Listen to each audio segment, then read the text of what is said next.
मन में खुशी थी, लेकिन वो अंग्रेज हुकूमत के शासकों के मन में खुशी नहीं थी। वो कहने लगे थे कि ये देश आजाद तो हो गया है, पर ये देश कब तक रहेगा, क्योंकि यहाँ 17 से अधिक धर्म, 3000 से अधिक जातियां, 1600 से अधिक भाषाएं हम और धर्म प्रांतों से लेकर अलग अलग जगह में बटे पड़े हैं। खेत खलियानों में मेहनत करते हुए तीखी चटनी खाने वाले महाराष्ट्र का तीखापन गुजरात में नहीं है।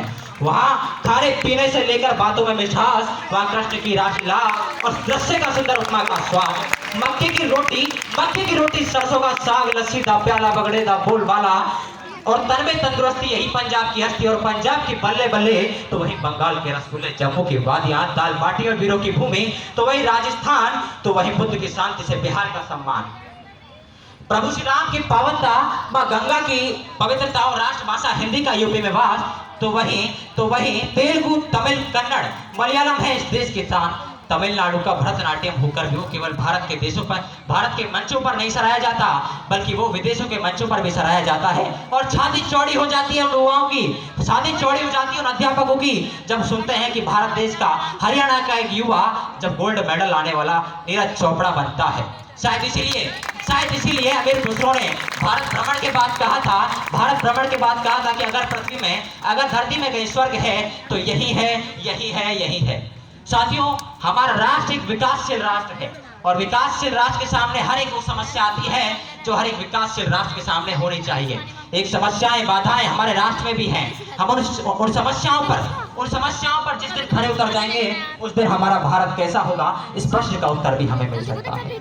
मगर समुच्चय भारत देश में एक राष्ट्र युवाओं का राष्ट्र माना जाता है, वो है भारत देश। विकासशील राष्ट्र के सामने आने वाली समस्या हम चीज देखते हैं, लेकिन मैं मानता हूं महोदय, समुच्चय भारत देश में राष्ट्र का युवा एक देश कहकर जाना जाता है, परंतु आज इस देश का युवाओं की स्थिति ऐसी है कि माँ को लगता है बेटा डॉक्टर बनेगा, पिता को लगता है बेटा इंजीनियर बनेगा, परंतु बेटा व्हाट्सएप का एडमिन बनता है।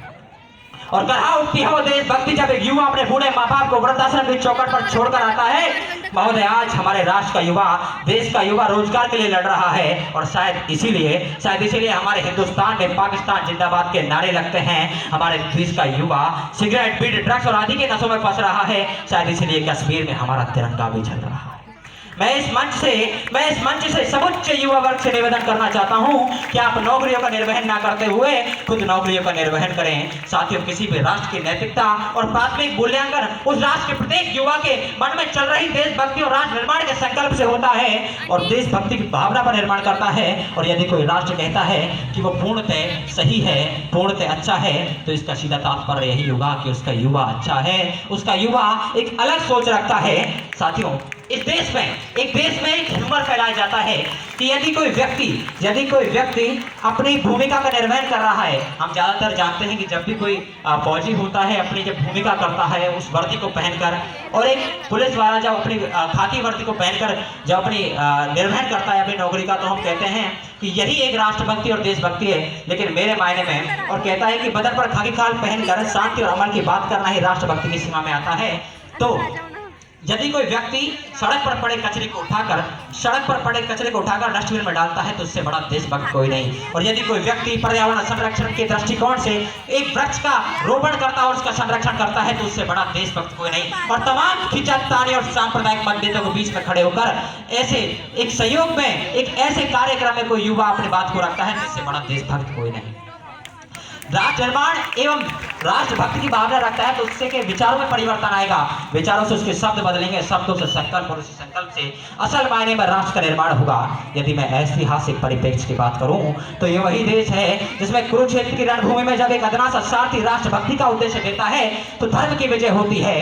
ये वही देश है जिसमें मगध का एक अदना सा ब्राह्मण राष्ट्र निर्माण का संकल्प लेता है, तो सड़क पर 6 साल के बच्चे को बिठाकर एक सम्राट बनाकर छोड़ता है। साथियों, जिसमें हरियाणा के युवा यदि राष्ट्रभक्ति की भावना के साथ बाजुओं को मजबूत करता है, तो ओलंपिक में गोल्ड मेडल लाने वाला नीरज चोपड़ा बनता है। और ये वही देश है जिसमें मुंबई के तालोजा जेल में 7 साल तक सजा काटने वाला दिनेश एमएन, एक अधिकारी, जब अपनी राष्ट्रभक्ति का परिचय देता है, तो राजस्थान को भ्रष्टाचार मुक्त बनाने के पूरा सहयोग देता है।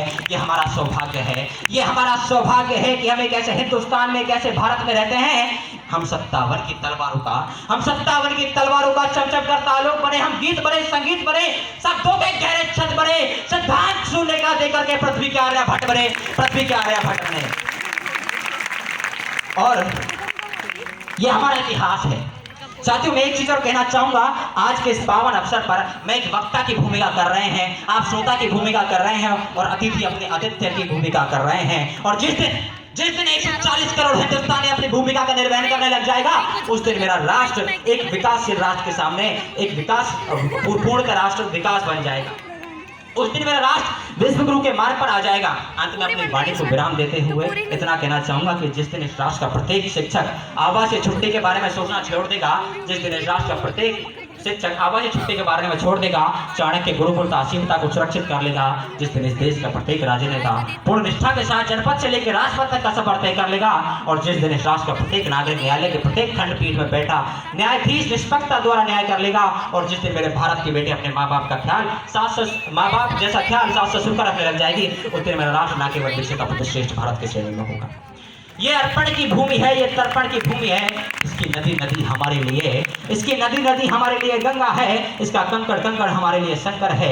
हम जिएंगे तो इस तिरंगे के लिए और मरेंगे तो इस तिरंगे के लिए, और मरने के बाद भी गंगा जल में बह रही अस्थियों की जब हम आवाज सुनेंगे तो उससे एक ही आवाज आएगी, भारत माता की, भारत माता की जय हिंद, जय भारत।